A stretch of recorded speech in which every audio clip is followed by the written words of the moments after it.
नमस्कार दर्शक बंधु आपण मानक आमर कार्यक्रम वैदिक पुराण शास्त्र दर्शन कार्यक्रम रे पुणी थे मु स्वागत जनाऊँ। आम ये कार्यक्रम माध्यम किसी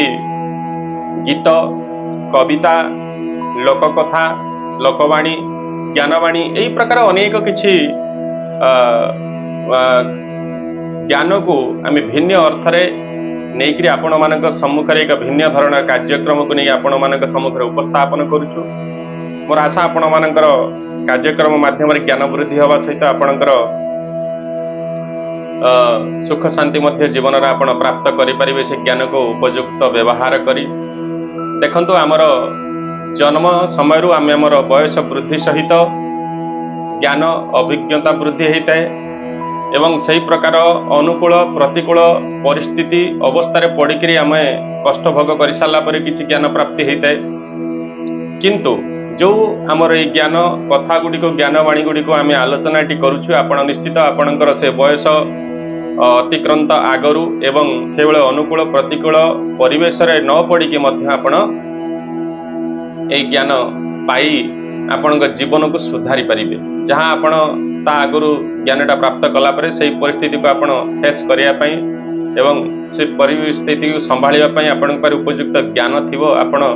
निजर स्थान कालपत्र अनुसार व्यवहार करिकरी आपण सेही सिचुएशन बा अवस्था को आपण अतिक्रांत करि परिबे। तबे आसंतु सेही प्रकार आमे किछि कार्यक्रम आलोचना करी आगु को नबा। आजिर कार्यक्रम अति भावरे गौरव नष्ट अति कौन करने द्वारा निजर हानि होता है से कथा गुड़िक आलोचना करा कहा जाउची अति लोभरे विपद साथे घूरु थाए अति रस भोगे व्याधि दुख अति सहे। एटी कहा गला अति लोभरे विपद सदा सर्वदा रही थाए। जेपरी आपण किछि कर्म क्षेत्र रे अछंती उच्च पद रे अछंती बा किछि जिनिस सरकार स्तर बा डिस्ट्रीब्यूट करने आपको दि जाए आपन को किसी रूल रेगुलेशन दि जाए आप से गुड़ी न मानिक जदि निजर आत्मसात करने किसी रखिदेले लोभग्रस्त होकर जहाँ को जी देवा कथा कम देले बा देले नाही मिछ फॉल्स बिल करमती उठेक बर्तमान सब खाऊं यही प्रकार लोभग्रस्त होकर समाज में अनेक क्षेत्र रही समस्ते प्रत्येक ना प्रत्येक क्षेत्र रही किसी जदि भूल आप लोभग्रस्त होकर निश्चित भाव में आप भविष्य असुविधार पड़े एवं से आपणकर लोभ बा गलती लोक उजागर हम जन सम्मुख को आसव आपण अपमानित हेबे दुखित हेबे कष्ट पाइबे आपणकर पद मान सम्मान जीव से कथार ये कहगला अति रस भगे व्याधि दुख अति सहे अर्थात आपण अनेक लोक अच्छा से स्वाद प्रिय निजर जिह्वा लालसा कंट्रोल करि पारंती नाही बजार रे बुलुचंती रंग बेरंगर खाद्य गुड़िक सजाड़ा है जिह्वा लालसा कंट्रोल न करके जाके खाइले आमिष आदि द्रव्य विभिन्न प्रकार जो नुआ नुआ ना गुड़िक देकर आपन को परसा जाउची मार्केट रे आपण सेठी लोभग्रस्त होगी जाकर प्रत्येक दिन खाइले चना भजा ये से ये जो आपण जिह्वा लालसा कंट्रोल न करवा द्वारा जो रस सेवन कहगला अति रस भोगे अर्थात निजर स्वाद भोग करने इच्छा जो जो खाद्य आप बारंबार खाई चलिए निश्चित भाव में आपंकर स्वास्थ्य हानिर कारण होगा पर मुहूर्त विभिन्न प्रकार रोग द्वारा कष्ट पाइबे से निजक जिह्वा लालसा को कंट्रोल करार अच्छी लोभ को कंट्रोल करार अच्छी अति लाभ बणिजरे पाप जाए बढ़ी अति बुद्धि आमर विपद रे पड़ी अति लोभ अनेक बिजनेसमैन बा वाणिज्यकार बा व्यापारी अच्छा संसार रे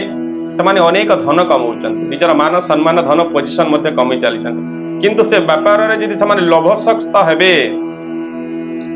निश्चित भाव तांकर से लाभखोर मनोवृत्ति नहीं से भेजाल करवा आरंभ करेंगे अटाटे करुँच सुजीटे करुँच चीनीटे करुँच चाउलटे दौरान भेजाल करवा आरंभ करेंगे तेलटे दौरान भेजाल करवा आरंभ करेंगे लोभग्रस्त होकर कहीं व्यापार में द्विगुणित धन पाइबे जी 50 टका पाते से 100 टका पाइबे से भेजाल करने द्वारा यही भावना पड़ी से निश्चित भाव में जो भूलटे करेंगे दुख निश्चित भाव में से पाप बढ़ी जाए एवं पाप लोभरु पाप पापर मृत्यु सदृश पीड़ा संसार रे से भोग करेंगे जहाँ अत्यंत निंदनीय एवं दुखित एवं कष्ट जीवन रहिबो तांकर ଅତି ବୁଦ୍ଧିଆ ଆମର ଏଇ ବିପଦରେ ପଡ଼ି ଅର୍ଥାତ୍ କିଛି ଲୋକ ଅଛନ୍ତି ସେମାନେ ଭାବନ୍ତି ନିଜକୁ ବହୁତ ଆଡଭାନ୍ସ ରହିଛି, ବୁଦ୍ଧିଆ ରହିଛି, ଅଧିକ ବୁଦ୍ଧି ଏବଂ ଓଭର କନଫିଡେଣ୍ଟ ମଧ୍ୟ ତାଙ୍କୁ କୁହାଯାଇପାରିବ। ଏହି ପ୍ରକାର ଭାବନାରେ ସେମାନେ କିଛି ଭୁଲ କରି ବସନ୍ତି ତାଙ୍କର କର୍ମକ୍ଷେତ୍ରରେ, ତାଙ୍କର ଜୀବନରେ, ଯାହା ନିଶ୍ଚିତ ଭାବରେ ପର ମୁହୂର୍ତ୍ତରେ ସେଇ ଭୁଲ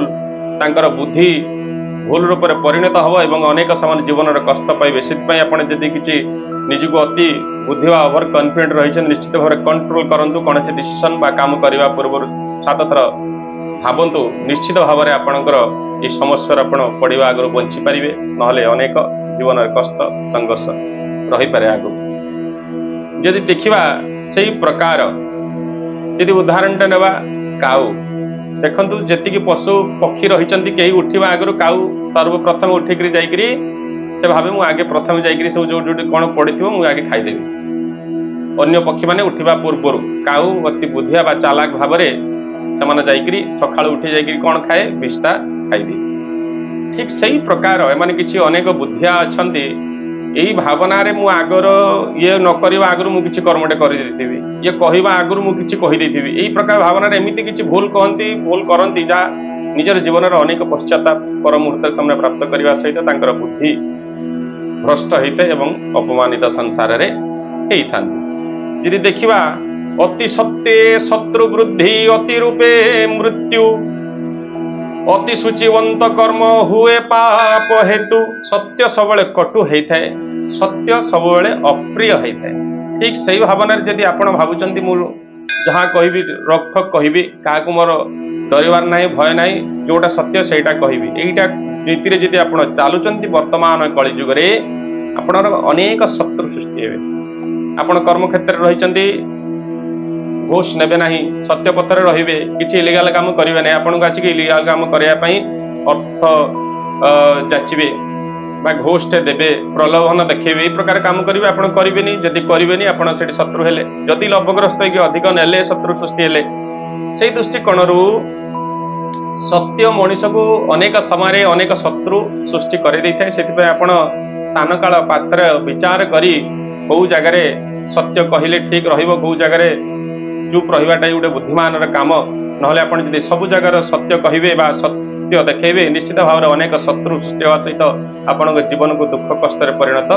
କରିପାରନ୍ତି ଏଇ ସଂସାରରେ। ତେଣୁ ଆପଣ ଭାବି ଚିନ୍ତିକିରି ଆପଣଙ୍କର ସତ୍ୟକୁ ଉଜାଗର କରିବାର ଆବଶ୍ୟକତା ରହିଛି। ଏବଂ ଯେମିତି ସାପ ମରିବନି ମାଡ଼ି ଭାଙ୍ଗିବନି, ସେହି ପ୍ରକାର ନୀତିରେ ଆପଣ ସତ୍ୟକୁ ପ୍ରୟୋଗ କରିବା ଦ୍ୱାରା ସମସ୍ତଙ୍କର ଉପକୃତ ହେବା ସହିତ ଆପଣଙ୍କର ସତ୍ୟ ମଧ୍ୟ ରହିପାରିବ। ଏଠି କୁହାଗଲା ଅତି ସୂଚିବନ୍ତ କର୍ମ ହୁଏ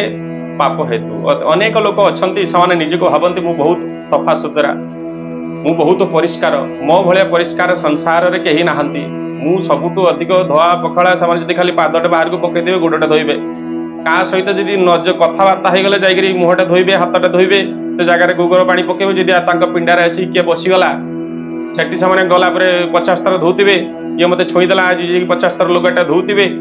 ଫଳଟେ ଆଣିବେ, ପନିପରିବାଟା ଆଣିବେ, ସେ ତାକୁ ଧୁଆ ଧୋଇ କରିବେ ବାରମ୍ବାର। ଠିକ୍ ଅଛି, ପରିଷ୍କାର ପରିଚ୍ଛନ୍ନ ଗୋଟେ ଲିମିଟ୍ ଭିତରେ ରଖନ୍ତୁ। ଯଦି ଅତ୍ୟଧିକ ପରିଷ୍କାର ପରିଚ୍ଛନ୍ନ ଆପଣ ନିଜକୁ ଭାବିବେ, ବୁଝିବେ, ଇଏ କରିବା ଦ୍ୱାରା ଇଏ ଗୋଟେ ସୂଚିବାୟୀ ରୋଗ ହେଇଥାଏ ଗୋଟେ ପ୍ରକାର, ସେ ରୋଗରେ ଆପଣ ଆକ୍ରାନ୍ତ ଅଛନ୍ତି ବୋଲି ଆପଣ ଜାଣିବା ପାଇଁ ପଡ଼ିବେ। ଏଇ ଭାବନାରେ ଅନେକ ଲୋକଙ୍କୁ ଆପଣ କଷ୍ଟ ମଧ୍ୟ ପ୍ରଦାନ କରିଥିବେ। ଯେମିତି ଆପଣଙ୍କ ପିଣ୍ଡାରେ କିଏ ବସିଗଲା, ତାକୁ ଆପଣ ଦୂର ଖିନିକିନ୍ କୋଉଠୁ ଯାହା ଏଇ ପ୍ରକାର ବ୍ୟବହାର କରିବେ, ସେ ଲୋକଟା ଯୋଉ ତାର ଆତ୍ମା ଭିତରେ ଯୋଉ ଗୋଟେ ଦୁଃଖ କଷ୍ଟ ସୃଷ୍ଟି ହେଲା, ତାର ନିଶ୍ଚିତ ପୀଡ଼ା ଆପଣଙ୍କୁ ମଧ୍ୟ ପ୍ରାପ୍ତ କରିବ। ଆପଣଙ୍କୁ ଅନେକ ଲୋକଙ୍କୁ ଆପଣ ଏଭଳିଆ କିଛି ସେଇ ସଫା ସୁତୁରା ବିଷୟକୁ ନେଇକରି ତାଙ୍କୁ କାହାକୁ କିଛି ଖରାପ ବ୍ୟବହାର ମଧ୍ୟ ଆପଣ କରିପାରନ୍ତି। ଆପଣ ଯେହେତୁ ଭାବୁଛନ୍ତି ଏଇ ଲୋକଟା ଅପରିଷ୍କାର, ମୁଁ ବେଶୀ ପରିଷ୍କାର, ଏଇ ଭାବନାରେ ଆପଣଙ୍କୁ କାହାକୁ ନୀଚ ଦେଖେଇ ପାରନ୍ତି, ଅପମାନିତ କରିପାରନ୍ତି। ଏଇ ଦୃଷ୍ଟିକୋଣରୁ ଆପଣଙ୍କର ଅନେକ ପାପ ମଧ୍ୟ ବଢ଼ିଯିବ। ସେଇ ସୂଚିବନ୍ତ ମାନଙ୍କର ଅନେକ ପାପ ମଧ୍ୟ ବୃଦ୍ଧି ହେଇଥାଏ। ଅତି ଜ୍ଞାନବନ୍ତ ପାପୀ ଅତି ଭୟେ ତାପ, ସହେ ନାହିଁ ମହି ଆଦି ଧାର୍ମିକ ପ୍ରତାପ। ଅର୍ଥାତ୍ ଏଠି କୁହାଯାଉଛି ଅତି ଜ୍ଞାନବନ୍ତ ପାପୀ। ଆପଣ ଦେଖିବେ ଜ୍ଞାନ ଭକ୍ତିକୁ ଆଘାତ କରିଥାଏ। ଦେଖନ୍ତୁ ଜଣେ ମୂର୍ଖ, ସେ ନିରବଚ୍ଛିନ୍ନ ଭାବରେ से ईश्वर भक्ति करें ता भीतर कौन सूचना न था सन्देह न था कौन विचार न था जमीती सबरी जमीती मीरा जमीती राधा अनेक ये आमर रही दासिया बाउडी भक्त सालबिग बंधु महांती यही प्रकार अनेक भक्त से ज्ञान नथिला से अंध भक्ति बल ईश्वर को प्राप्त करते किंतु ज्ञान जिते बड़े वृद्धि हम अहंकार वृद्धि हम सब जिनटा को आप एनालिसिस करेंगे एटा सतरे कौन मुझे दीपटा देवा द्वारा भगवान संतुष्ट हे मुझे सतरे फलटा देवी से खाईदे सतरे कौन भगवान खाऊं संसार में सतरे कौन भगवान विचरण करुँच प्रकार ज्ञान वृद्धि हेले मु कौन मंत्र मध्यम प्रकृति संतुष्ट करदेवी यही प्रकार ज्ञान बढ़िले भक्ति नाश जाए एवं ये नवदा भक्ति कहा जाए स्मरण चिंतन कीर्तन मनन जो कहगला से माध्यम आपण ज्ञानर किसी आवश्यकता नहीं भक्ति ही माध्यम प्राप्त करेंगे किंतु ज्ञान माध्यम गले आपण भितर कौन आसब आपण सन्देह आसब और सन्देह आपण पाप प्रकाश पाइब आपण भितर जहाँ आपण ईश्वर आराधना ईश्वर प्राप्ति आपणकर बाधा सृष्टि हो और आपण संसार रे गोटे नास्तिक होकर कष्ट पाइबे भोग सब जिनटा सन्देह दृष्टिकोण देखिए जहाँ आपणकर से शांति प्राप्त करें ना सहे नाही मोहि अति धार्मिक प्रताप अत्यधिक धर्म मध्य संसार रे सब जिनटा अति जिनटा को बारण करा अति गर्वे हत लंका अति गर्वे सर्वनाश यही प्रकार कथा जदि अत्यधिक बल प्रताप मध्य ता भीतर से अहंकार सृष्टि हम एवं किसी से बड़े भूल डिसीजन नेबे जहाँ सहित लड़वा कथा नुहे से प्रकार तांको सहित लड़िबे एवं मृत्यु मुखर पड़िबे एवं हारिबे तांकर मान सम्मान जीव अत्यधिक धर्म जमिति बलि बलि जड़े दली दैत्य थिला विष्णुंकर भक्त थिला एडे देवता मान सहित विवाद करुथिला युद्ध करुथिला इंद्र को परास्त करुथिला इंद्रंकर पद हरण करने चेष्टा थिला पुणी एपटे आसिक ईश्वर को नारायण को आराधना करिवो विष्णु को आराधना करिवो यज्ञ रे दान करिवो लोकंकर धर्म माध्यम रे करिवो से बड़ा दान करिकी किंतु से बलि मध्य अत्यधिक दान एवं धर्म माध्यम रे से ताकू विष्णु स्वयं मारी तो पारे भक्त हिसाब से पाताल को पठे देते ठीक से प्रकार आपण अत्यधिक किछि कर्म करंतु नहीं जहाँ आपण विषतुल्य काम करिवो आपण जीवन को अनेक कष्ट संघर्ष आड़ को टाणी नब ये कथा गुड़िक ये कहगल अड़परे टली पारे अति जार बल अति ही को घसिले सुना पालटे पितल जार अत्यधिक बल द्वारा से ओवर कॉन्फिडेंट बा अहंकार रे अच्छी से मध्य एमिति तार किछि गुप्त दुर्बलता रही जहाँकि सामान्य आघात से परास्त हो पारे तेणु निजर गर्व बल को लेकिन गर्व करंतु नहीं जमीती हस्ती देखंतु एते बलवान जीव यदि सामान्य पिंपुटी ता नाक सुंडरे पशि जाइछि से ताकू मारिवार क्षमता रही ठीक से प्रकार अनेक बलवान गर्व अहंकार रही सामान्य जीव सामान्य अस्त्र मध्य आपणकर परास्त बा पराजय हो मृत्यु घटिब तेणु आप सावधान रहिबे निजर बल को लेकिन अहंकार करिवे नाही जमीती सोना को जक चमकदार ही धातु हिसाब रे सर्वश्रेष्ठ किंतु से सोना को जब आप अत्यधिक घसुचंती से पितल सदृश हो तार महत्व किसी रही से अति सब जिनटा इति होता है तेणु अति रु इति न होकर आपणकर लिमिट भितर जी जहाँ करवा कथा कर आवश्यकता रही ये मध्य एक दिव्य ज्ञान आउ कौन कहगला अति शिशु लगी नारी यौवन नष्ट अति सुरापाने नष्ट हुई हृदय ये कहुई जदि गोटे स्त्री बा गोटे झील अत्यधिक संतान जन्म करुची निश्चित भाव में तार सौंदर्य नष्ट जीव तार शरीर जो सौंदर्य रूप रंग सबकिछि नष्ट जीव से संतान आपणकर लिमिट भितर कर अत्यधिक संतान जीवन को नष्ट करें अत्यधिक सुरापान अर्थात मद्यपान अत्यधिक मद्यपान हृदय को लिभर को नष्ट करें तेणु आप सुरापान यदि भी करुछंती आपण गोटे निजर सीमारेखा भितर एवं बुझीसीझी कर आवश्यकता रही तत्व होउची जे आपण जहाँ भी करूछंती अत्यधिक जीवन रे किछि करिवार आवश्यकता नाही।